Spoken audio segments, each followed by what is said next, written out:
유튜브로 읽는 박정희 전기 10권 10월의 결단. 미국의 기묘한 제안.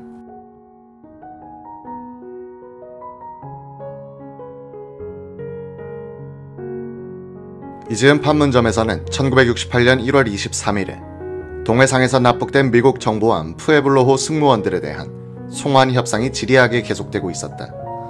1968년 5월 8일 판문점에서 열린 군사정전위원회 회담에서 북한 측 대표 박중국은 미국 측 대표 우드워드 소장에게 미국이 서명해야 할 사과문 초안을 제시했다. 그 내용의 요지는 다음과 같았다. 푸에블로호는 조선민주주의인민공화국의 영해에서 납포됐으며 푸에블로호는 여러 번 공화국의 군사 및 국가 정보를 염탐하여 왔다. 미국 정부는 미국 선박이 북한 영해에 들어온 이후 자행한 조선민주주의인민공화국에 대한 간첩 행위에 대해서 사과하고 전적인 책임을 지며 앞으로는 영해를 침범하지 않을 것임을 보장한다. 미국 정부는 푸에블로호 승무원들이 그들의 범죄 행위에 대해서 정직하게 자백했고 미국 정부의 사과와 보장이 있었음을 고려하여 조선민주주의인민공화국 정부가 승무원들에게 관대한 조치를 취해줄 것을 진지하게 요청한다. 박중국은 미국 측이 이런 내용의 문서를 제출한다면 승무원 문제를 해결하는 데 있어서 필요한 방도가 쉽게 강구될 것이다. 우드워드 장군이 다음 회의 때 준비한 문서를 갖고 나와주기를 바란다고 말했다. 우드워드 장군은 우리가 제출한 공정하고 합리적인 문서와 너무나 다르므로 상부에 북한 측의 문서를 올려보겠다고 답했다. 1968년 5월 17일 워싱턴을 방문한 소련 쿠즈네초프 외무차관을 맞은 딘 러스크 미 국무장관은 푸에블로호 문제 해결에 소련의 협조를 요청했다. 러스크는 우리가 하지도 않은 행위, 즉 북한 영해 침범에 대해서 사과할 수는 없다고 말했다. 그는 또 북한군의 비무장지대 침범 사태에 대해 언급하면서 소련이 평양에 영향력을 행사하여 상황을 냉각시켜줄 것을 요청했다. 동석했던 주소 미국 대사 볼레는 미국은 소련을 포함한 제3국에 푸에블로호 승무원들을 넘겨주어 그곳에서 사건의 진상을 조사해도 된다는 입장이라고 설명했다. 쿠즈네초프 차관은 당장 답을 해줄 수는 없다면서 이 문제가 잘 해결되기를 바란다고 말했다. 동석했던 주미 소련 대사 도브리니는 북한이 제공한 푸에블로호 승무원 관련 영화를 봤는데 북한의 주장을 뒷받침하는 것 같았다고 했다. 러스크 국무장관은 만약 푸에블로호 승무원들이 북한 측에 대해 진솔한 이야기와 같은 내용을 미국 정부 측에 보고했다면 사과할 용의가 있지만 강박 상태에서 이뤄진 그들의 진술은 믿을 수 없다고 말했다. 러스크 국무장관은 계산된 어투로서 만약 북한이 남한을 공격한다면 미국은 최대한의 무력으로서 대응할 것이라고 말했다. 미국 국무부는 1968년 5월 18일 존슨 대통령의 내락을 받아 북한에 기묘한 제안을 했다. 내용인즉 북한 측이 푸에블로호 승무원들을 넘겨주면 미국 측 대표가 북한 측이 준비해온 승무원 신병 인수서 겉장에만 서명을 한다. 북한 측은 겉장 뒤에 붙어있는 사과 및 재발 방지 약속 내용을 들어 미국 측이 사과했다고 발표하고 미국 측은 우리가 사인한 것은 신병 인수서에 대한 것일 뿐이라고 해명한다는 것이다. 서로가 서로의 입장을 세우자는 묘책이었다. 이런 제안이 발전하여 푸에블로호 승무원 송환 교섭은 기묘한 결말을 보게 된다. 1968년 12월 23일 오전 9시 판문점에서 미국 대표 우드워드 장군은 북한 측 대표 박중국과 마지막으로 만났다. 우드워드 장군은 미리 준비해간 성명서를 읽었다. 푸에블로호에 관한 미국 정부의 입장은 그동안 판문점에서의 협상 과정에서 그리고 공개적으로 일관되게 공표된 것처럼 이 배가 불법적인 활동에 개입하지 않았다는 것, 북한이 주장하는 영해에 이 배가 들어간 적이 없다는 것, 그리고 우리가 일어나지 않았다고 믿는 행위에 대해서 사과할 수 없다는 것이었다. 지금 본인이 서명하려고 하는 문서는 북한 측이 작성한 것으로 상기 입장과 일치하지 않는다. 나의 서명으로 인해 사실이 달라질 수는 없다. 나는 승무원들을 석방시킬 목적으로 오직 그들을 풀어주는 목적으로 서명할 뿐이다. 우드워드 장군이 서명한 문서에는 미국 정부가 푸에블로호의 북한 영해 침범을 인정, 사과 재발 방지를 약속한 내용이 들어있었는데 미국 측은 서명 전에 성명을 통해서 이 내용을 부정한 셈이다. 다만 승무원들을 석방시키기 위해서 할 수 없이 서명한다는 태도를 취했다. 미국 측은 12월 17일에 정일건 국무총리에게 미리 이런 절차에 대해서 설명했고 정 총리는 이견을 내지는 않았다. 12월 23일 오전 11시 31분 82명의 푸에블로 승무원들은 한 사망자의 관을 들고 판문점에 돌아오지 않는 다리를 건너 남쪽으로 귀환했다. 함장인 부커 중령이 귀환 해군 사병 행렬에 맨 앞장을 섰다. 우드워드 소장은 기자들에게 북한 측에 오늘 아주 작은 양보를 했다고 밝혔다. 그는 푸에블로 승무원들을 데려오기 위해서는 어쩔 수 없었다고 말했다. 이날 판문점 지역에서 북한 측은 승무원들이 석방되기 전에 했던 석방해 주어서 감사합니다란 영어 및 한국어 인사말을 확성기로 트는 선전 방송을 계속했다. 이날 석방된 부커 함장은 판문점 내 미군 하사관 식당에서 마련된 기자회견에서 우리 배는 육지로부터 13해리 떨어져 항행했기 때문에 영해를 침범한 사실은 없다고 말했다. 그는 또 납포되기 전 비밀 장비를 파괴하려 했으나 성공하지 못했다고 밝혔다. 부커 함장은 구타당한 사실도 폭로했다.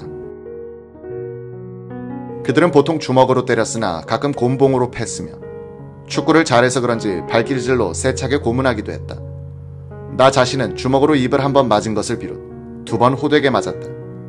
그들은 툭하면 집단적으로 혹은 개별적으로 때렸다. 지난주에만 해도 우리 승무원들의 약 반수가 그들에게 집단 구타를 당했으며 석방되는 오늘도 매를 맞았다.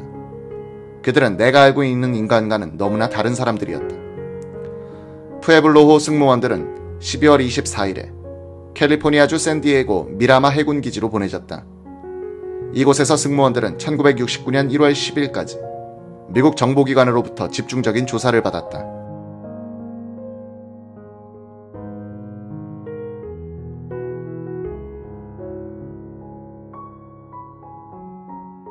이 조사를 토대로 하여 해군 심리법원은 푸에블로호의 부커 함장과 부함장 스티븐 해리스를 군법회의에 회부할 것을 상부에 건의했다.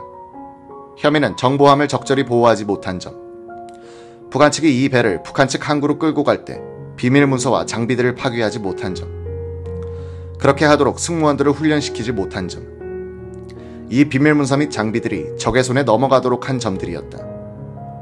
이 심리법원은 또 일본 주재 미 해군 사령관, 태평양 해역사령부의 해군 보안부대 책임자들도 군법회의에 넘길 것을 건의했다. 그러나 해군 장관 존 채피는 심리법원의 이 건의를 묵살하고 군법회의에 아무도 넘기지 않도록 조치했다. 승무원들의 경우 이미 북한에서 억류 생활을 하면서 고통을 겪었으며 이 배에 대한 공격과 납포를 충분히 예상하지 못한 책임을 그들만이 질 문제는 아니란 것이었다. 미국 CIA, 국방정보국 DIA, 육해공군 정보국, 국가보안국 NSA 등 정보기관들은 푸에블로호의 비밀 장비와 문서들이 북한에 넘어간 것이 앞으로 국가보안에 어떤 영향을 끼칠 것인가를 면밀히 조사했다. 푸에블로호는 납포되기 전 약 8,000통의 메시지를 수신했는데 이것이 북한 손에 넘어갔다. 미국 정보기관들은 정보 수집 체계에 대한 정보는 넘어갔으나 암호 해독 기능은 보호되고 있다는 결론을 내렸다. 푸에블로호에 실린 비밀 장비용에 암호를 해독하려면 암호 열쇠가 있어야 하는데 그 정보는 넘어가지 않았다고 판단한 것이다. 1985년에 미국 해군 내부에 침투해 있던 소련 간첩망이 검거됐다. 이들은 18년 동안 암호 해독 열쇠를 비롯한 수많은 정보를 소련 측에 넘겼다. 공산권은 이 암호 열쇠로서 푸에블로호의 암호 장비와 암호문을 풀 수 있을 것이란 결론에 도달했다. 1969년 미국 의회는 외국군에 의한 공격과 납포를 당하지 않을 정도의 보호를 하지 않은 상태에서 정보 수집함을 위험 지역에 보내서는 안 된다는 결의안을 채택했다. 1969년에 들어가서 푸에블로호형의 정보함은 모두 일선에서 퇴역했다.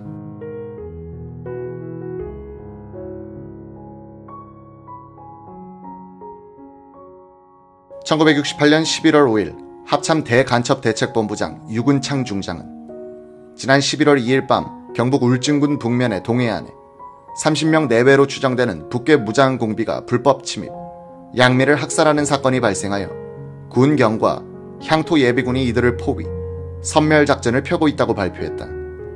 박 대통령은 이날 박경원 내무장관, 임충식 국방장관, 김영욱 중앙정보부장, 이우락 대통령 비서실장, 박종규 대통령 경호실장, 김계원 육군참모총장, 김영관 해군참모총장, 김성용 공군참모총장, 강기천 해병대 사령관, 박영수 치안국장, 유근창 대간첩대책본부장, 조시영 청와대 정무수석 비서관이 참석한 대책회의를 가졌다. 정부는 강원도와 경북 북부 일부 지역에 을종사태를 선포했다. 을종사태 선포란 무장간첩 행위가 대규모로 이루어져 경찰 병력만으로는 치안 확보가 곤란하다고 판단할 때 군 병력을 투입해 장기간 작전하도록 하는 조치로서 대통령령 18호에 근거한 것이었다. 이날부터 한국은 사실상 양면 전쟁 상태에 들어갔다. 베트남 전선에 이어 내부의 또 다른 전선을 형성한 것이다. 대간첩 대책본부의 최초 발표와는 달리 동해안에 상륙한 무장공비 병력은 120명이었고 육군은 이들을 섬멸하기 위하여 수백 배의 전투병력을 동원했다.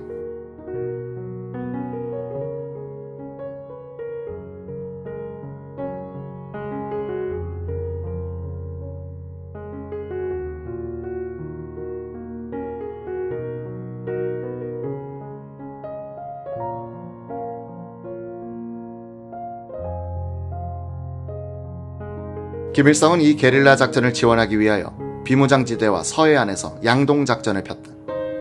미국은 김일성의 의도를 이렇게 분석했다. 1968년 11월 8일 미 국무부의 정보조사국장이 딘 러스크 국무장관에게 올린 정보보고는 다음과 같았다.